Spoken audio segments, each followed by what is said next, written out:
Hey guys, welcome back to the channel. Today, we're talking about competitive Pokémon team building, one of the most important skills if you want to consistently win games. A lot of people think team building is just throwing 6 strong Pokémon together, but in reality, it's about having a strong synergy, clear plan, and answers to the metagame. The first thing you should always decide is what kind of team you want to build. Every good team starts with a goal. Do you want to play hyper-offense and apply constant pressure? Do you want a balanced team that can switch around and adapt to different matchups?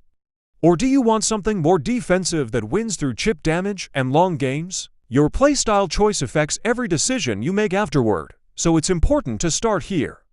Once you know your playstyle, pick one or two Pokémon to build around.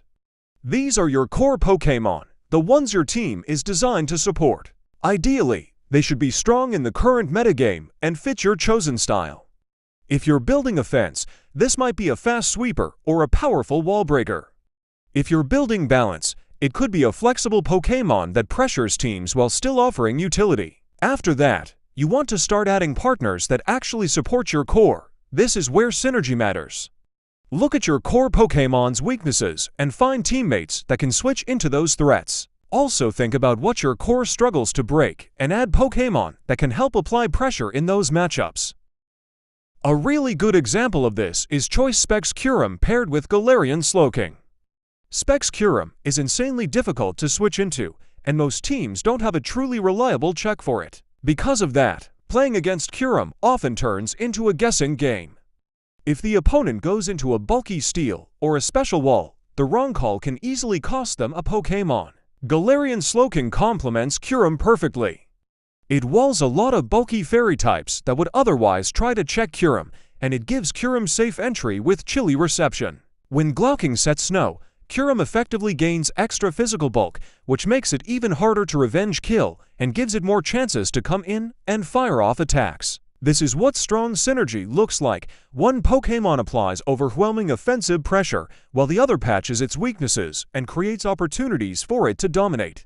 As your team starts taking shape, you need to make sure you're covering the basic competitive requirements. Most teams need some form of hazard control, whether that's defog or rapid spin. You also need a way to deal with faster threats, either through speed control like Choice Scarf, priority moves, or naturally fast Pokémon. On top of that, you should have clear answers to common metagame staples, not just hope you can outplay them every time. When your team is complete on paper, the most important step is testing.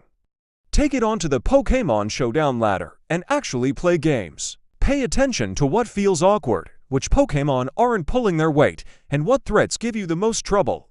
Team building is an iterative process, and even small changes like a move or item swap can make a huge difference. One mistake a lot of players make is getting too attached to an idea that isn't working.